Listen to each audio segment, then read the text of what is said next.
Salut tout le monde, c'est Erwan Lovray. On se retrouve pour l'après-match de la 34e journée avec cette rencontre entre Le Havre et Rodez. Victoire de nos CLM Marines au bout du match, 1-0. Donc on se retrouve tout de suite pour le débrief. J'ai pas pu faire le débrief hier parce que j'avais une session parlementaire au Parlement européen. Comme je travaille pour une radio associative, je devais être présent à Strasbourg au Parlement européen, donc je n'ai pas eu le temps nécessaire de faire la vidéo hier. Mais pas de souci, je vous la fais aujourd'hui. C'est parti pour cette vidéo après match.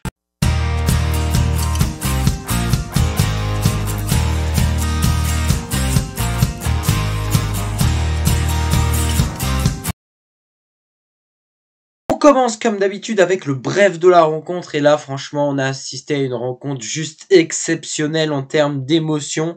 Voilà, c'était juste incroyable. Voilà, j'aurais pas pensé que pour un Acrodez, je me sois tellement épanoui devant le match avec tellement d'émotions. Bon, j'ai envie de dire, on commence le match assez normal. Début du match 20h45, Stade Océane plutôt bien rempli, environ 13 000 personnes, ce qui est plutôt pas mal avec une bonne ambiance quand même. Et voilà, faut le dire, une bonne ambiance, même si on veut toujours qu'il y ait plus de monde. 13 000, c'était pas mal déjà pour un lundi soir, même si effectivement on peut toujours s'attendre à plus en vue de la qualité de notre équipe.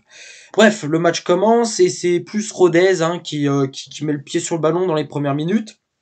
Et très vite le hack réagit, et très vite le hack se crée des occasions de malade, et puis voilà. Après s'ensuit un petit peu des coups de malchance, des frappes qui terminent sur le poteau, des frappes qui terminent sur la barre transversale. Le hack manquera un penalty. On gagne un penalty tiré par Victor Lecal. Alors il manquait vite fait. Enfin, c'est plus un arrêt du gardien, mais voilà.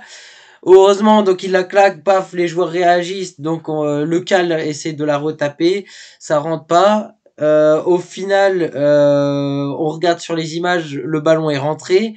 Le hack 2 aurait dû avoir un but validé. Au final, l'arbitre l'a pas vu. Alors, c'était effectivement très difficile de le voir à vitesse réelle. Je rappelle qu'en Ligue 2, mais je pense que vous le savez déjà, il n'y a ni la VAR, ni de la Goal 9 technologie. Pour moi, ce qu'il devrait y avoir minimum en Ligue 2, ce serait la Goal 9 technologie pour au moins vérifier que le but est rentré ou pas. Et en l'occurrence, là, le but aurait dû être validé pour les CLM Marines. Donc, voilà, petite déception, forcément. Après, c'est comme ça, il faut continuer, le hack continuera, on enchaîne les occasions, poteau, barre, enfin, que de malchance. Mi-temps 0-0, là on se dit mais comment ça se fait qu'on n'arrive pas à mener à la fin de cette première mi-temps. Donc forcément là on commence à se dire non, c'est pas possible, soit on va se prendre un but, on n'aura pas de chance et voilà, soit on va finir à 0-0 et on aura plein d'occasions. C'est le genre de match où tu peux avoir autant d'occasions que tu veux, tu ne marqueras pas. Donc forcément il y a un petit coup de stress. Seconde mi-temps, paf, en finale c'est assez ouais, c'est un peu pareil que la première, sauf qu'à un moment donné, Jamal Thierry marque un but refusé sur hors-jeu. Voilà, on se dit, mais qu'est-ce qui se passe? On n'a pas de chance, qu'est-ce qui se passe, vain Dieu? Et, voilà, là, le stress était, oh putain, parce que ça change beaucoup de choses, qu'on gagne ou qu'on gagnait pas. Ça aurait changé quand même beaucoup de choses sur notre classement. Même Luca Lesner, le coach CLM Marine, était au bord du terrain. Il était en train de faire les 1000 pas. C'était un truc de malade. La tension, le stress, le truc, t'attendais, tu disais mais mince, comment ça se fait qu'on n'arrive pas à marquer, Dieu, on n'avait pas de chance. Et là, d'un coup, 88e minute de jeu, donc il reste quasiment rien dans ce match. On voit le ballon partir en l'air. Valerio, le joueur ruténois, met le but contre son camp. Et là, c'est exceptionnel. Les joueurs faites le but. Luca Risner, il est comme un malade. Moi, je suis en larmes. Enfin voilà, c'était juste incroyable. C'est ce moment-là d'une délivrance, d'un but. Enfin voilà. En fait, je trouve que cette victoire-là, parce que ça va se terminer après sur ce résultat-là de victoire de 1-0 du HAC. Enfin, c'est une victoire juste incroyable parce que voilà, je veux dire, on l'aura attendu jusqu'au bout. On se dit mais c'est pas possible. possible, on mérite, on a les occasions pour. En plus, voilà, je veux dire, on fait un bon match et on se dit merde, on va pas, enfin mince, on va pas être récompensé. Et au final, si on est récompensé, bon, on est récompensé par un CSC, mais on est récompensé quand même. Et là, c'est aussi cette délivrance, ce moment où on se dit c'est bon, on l'a mis le but, maintenant faut tenir et paf, c'est bon, c'est enfin, incroyable. L'émotion que j'ai eue, c'était incroyable. Je sais, enfin, pour moi, c'était un des plus beaux matchs du hack qu'on a assisté cette saison. Et pourtant, en face, c'est pas Bordeaux, c'est pas Sochaux, c'est pas Caen, mais en termes de contenu pur, je trouve que ce match était exceptionnel. Et c'est parti donc pour notre 100% hack. Oui, cette victoire, elle est cruciale parce que elle nous rapproche un peu plus de la montée en Ligue 1. Voilà, je supporte le hack depuis toujours dans ma famille. Euh, J'étais très jeune quand le hack a fait sa saison de Ligue 1.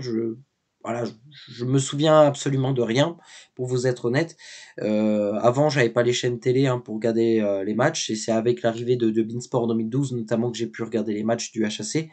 Et là, enfin, c'est depuis cette année-là, depuis 2012 réellement, où je suis devenu un fervent supporter, où je manque aucun match. J'étais jeune encore, j'étais petit et j'ai grandi avec le hack, j'ai grandi avec ce truc de voilà d'avoir les déceptions de la Ligue 2, d'être mais j'ai toujours été fier du HAC, même si le hack me faisait aussi souffrir parfois, toujours été fier de mon équipe.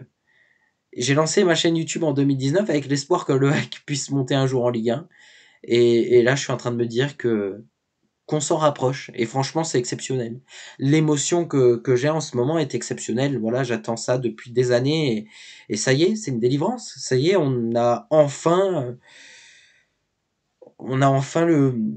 notre moment tant et attendu, mon moment aussi, parce que ça va être ma montée aussi, cette montée que j'attends depuis des années, grâce à ces joueurs, grâce à ce staff, grâce à cet entraîneur qui font du boulot absolument exceptionnel. Donc concernant le match, il y a rien à dire. Voilà, certes, on gagne grâce à un but contre son camp de la part de Valerio, mais on gagne surtout parce qu'on a fait un gros match et parce que on a eu nos occasions et on méritait amplement de gagner ce match. Et c'est magnifique, quoi. Je veux dire, là, on est premier. Il nous reste 4 matchs, donc 12 points à prendre. On a 6 points sur le deuxième actuel, c'est les Girondins de Bordeaux. 9 points sur le troisième. Eh ben voilà, je veux dire, le calcul est vite fait. Hein. Le HAC a juste à gagner à Annecy et on est en Ligue 1. Alors oui, il y aurait plus que 9 points à prendre et on aurait toujours 9 points d'avance minimum sur le FC Metz. Donc ce qui veut tout simplement dire qu'il manquerait plus qu'un point symbolique pour valider la montée, hein, puisque le seul moyen qu'on ne monte pas en cas de victoire contre Annecy, ce serait le goal average.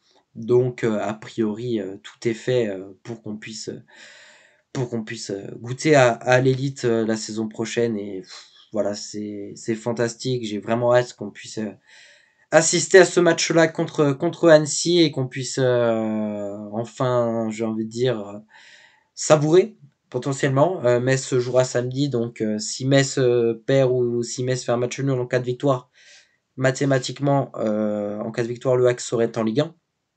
Donc voilà, ce serait déjà exceptionnel. Après, voilà, on sait que l'objectif maintenant, c'est certes de valider cette montée, mais c'est aussi de remporter le titre. Parce que, voilà, je veux dire, quand tu domines tant le championnat toute la saison, quand tu es leader depuis des mois et des mois, ben, il est important de finir le travail. Et de finir le travail correctement, ce serait de terminer champion et d'aller chercher notre sixième titre de champion de France de Ligue 2. Donc à nous de le faire, mais ouais, c'est exceptionnel la sensation que j'ai, la sensation que les joueurs me procurent à chaque fois que ça se bat. Et là, on sent que ça y est, on arrive au bout de cette belle, magnifique saison. 32 matchs consécutifs actuels sans la moindre défaite. C'est ouais, c'est juste incroyable. Donc voilà, si moi je prends un maximum de plaisir, j'espère que vous aussi vous prenez un maximum de plaisir parce que ce genre de saison, on n'en vit pas. On n'en vit pas tous les ans. Voilà, c'est des saisons comme ça qui viennent et qu'il faut apprendre à savourer parce que elles ne sont pas toutes comme ça. Et je pense qu'en tant que supporter du HAC, on est bien placé pour le dire, hein, parce que on en a vécu des grosses déceptions ces dernières années, des moments difficiles, et que oui, ça y est, on mérite le bonheur, on mérite enfin de dire que oui, le HAC a probablement la meilleure équipe de Ligue 2. Ça se voit sur le classement. Peut-être que certains supporters bordelais diront le contraire. Mais moi, je peux vous garantir qu'en termes de contenu, on est l'équipe la plus forte. On a effectivement quelques difficultés au poste d'avant-centre. Mais sinon, le reste, on est une vraie machine, même poste défensif. Hein. On est juste incroyable et on mérite là où on est. On l'a volé à personne. Et voilà, c'est tout pour cette vidéo. Merci à toutes et à tous de l'avoir suivi. On se retrouve dès lundi pour la 35e journée de la Ligue de BKT avec l'avant-match de la rencontre entre le FC Annecy et le Havre. La rencontre qui va nous déterminer si oui ou non le HAC sera en Ligue 1 la saison prochaine. Donc, lundi. Salut à tous.